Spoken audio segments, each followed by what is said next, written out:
कानपुर 2003। गर्मी का कहर। दोपहर लंबी। नमन और सिया किशोरावस्था की दहलीज पर छत पर सुकून पाते थे।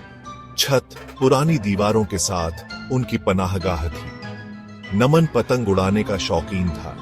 सिया उसे देखना पसंद करती थी। डूबते सूरज की रोशनी में उनकी दोस्ती खिलती थी। एक दिन नमन छत पर आया, चेहरे पर विजयी मुस्कान लिए। उसके हाथ में एक शानदार लाल पतंग थी। यह सिया द्वारा देखी गई किसी भी पतंग से बड़ी और चमकदार थी। इसकी लंबी लहराती पूंछ धूप में झिलमिला रही थी। देखो क्या मिला, नमन बोला। उसकी आंखें उत्साह से चमक रही थीं। उसने पतंग सिया को दिखाने के लिए ऊपर उठाई। सिया ने हाँफते हुए कहा, वाह कितनी सुंदर है। उसकी उंगलियां पतंग के नाजुक बांस के फ्रेम पर फिरी। उस दिन उन्होंने लाल पतंग साथ में उड़ाई। नमन ने डोर पकड़ी। उसकी नजरें आसमान पर थीं। सिया उसके बगल में खड़ी थी। उसका हाथ हल्के से नमन के हाथ को छू रहा था। जैसे जैसे पतंग ऊपर उठती गई, वैसे वैसे उनका उत्साह भी बढ़ता गया। लाल पतंग उनकी दोस्ती का प्रतीक बन गई, एक साझा खुशी।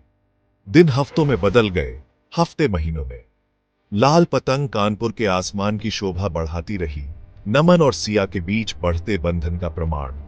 उन्होंने सब कुछ साझा किया, अपनी खुशियां, अपने दुख, अपनी उम्मीदें, अपने सपने।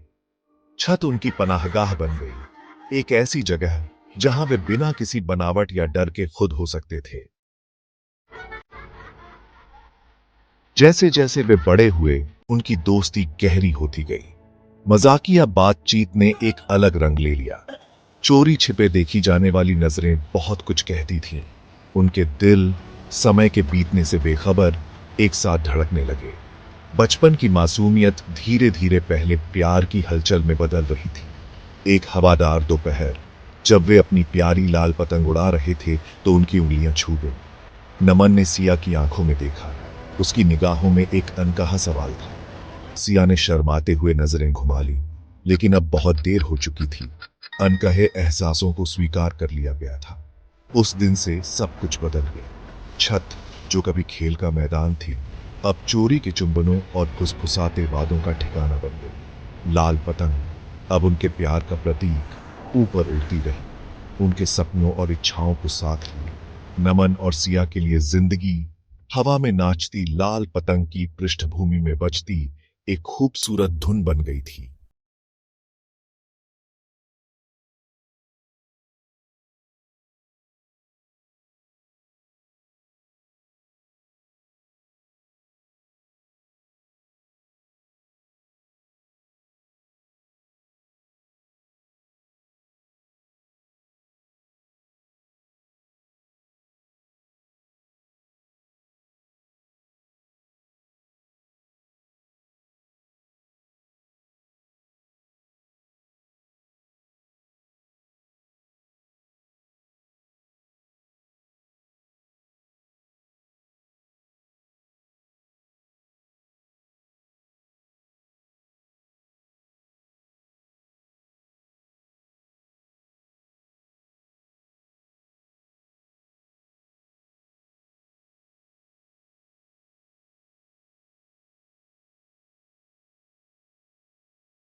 भविष्य के वादे की याद दिलाता था।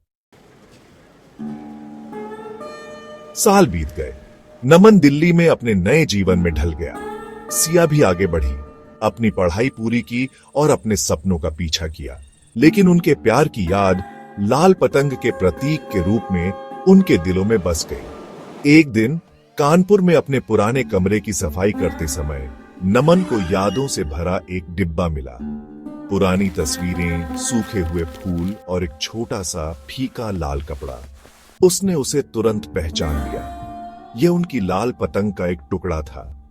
जैसे ही उसने कपड़े को अपने हाथ में पकड़ा, पुरानी यादों की एक लहर उस पर छा गई। उसे सिया याद आई, उसकी शर्मीली मुस्कान, उसकी संक्रामक हंसी। उसे उनका बचपन याद आया, उनके साझा सपने, उनका प्यार। उस रात नमन ने बरसों बाद सिया को लिखा। वह नहीं जानता था कि उसका पता अभी भी वही है या नहीं।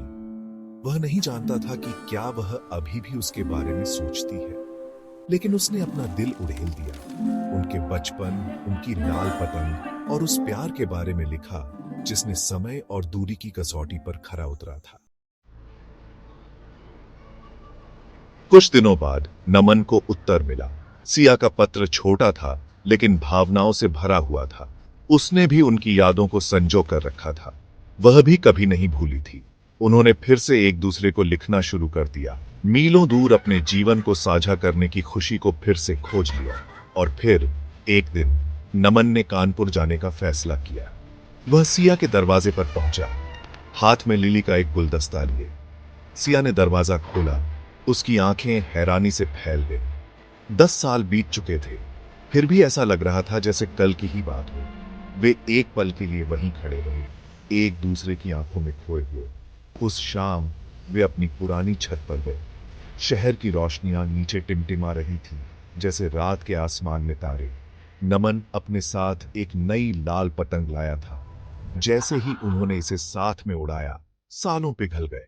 वे भोले भाले किशोर नहीं थे जो इतने साल पहले बिछड़ गए थे। वे वयस्क थे, जीवन के अनुभवों से घिरे हुए, फिर भी एक ऐसे प्यार से बंधे हुए थे जो समय के साथ और मजबूत हो गया था। जैसे ही लाल पतंग हवा में नाची, नमन और सिया जानते थे कि उनकी कहानी अभी खत्म नहीं हुई थी। वास्तव में यह अभी शुरू हो रही थी। बिछड़ने के वर्षों ने उनके बंधन को मजबूत किया था, यह साबित करते हुए कि सच्चा प्यार समय और दूरी की कसौटी पर खरा उतर सकता है। लाल पतंग उनकी यात्रा का एक मूक गवाह ऊपर उड़ती रही, उनके स्थायी प्यार का प्रतीक, यादों की शक्ति का प्रमाण और एक साथ एक सुंदर भविष्य का वादा। उनकी कहानी लाल पतंग की तरह अभी भी अलिखित थी, संभावनाओं और आशाओं से भरी हुई। छत एक बार फिर उनकी हंसी से गूंज उठी। ये दो आत्माओं के पुनर्मिलन की हंसी थी, दो दिल आपस में जुड़े हुए, हमेशा के लिए एक लाल पतंग के धागों से बंधे हुए। और जैसे ही सूरज डूबने लगा, छत पर लंबी परछाइयां डालते हुए, वे जानते थे कि उनकी प्रेम कहानी लाल पतंग की तरह हमेशा उनके दिलों के आसमान की शोभा बढ़ाएगी।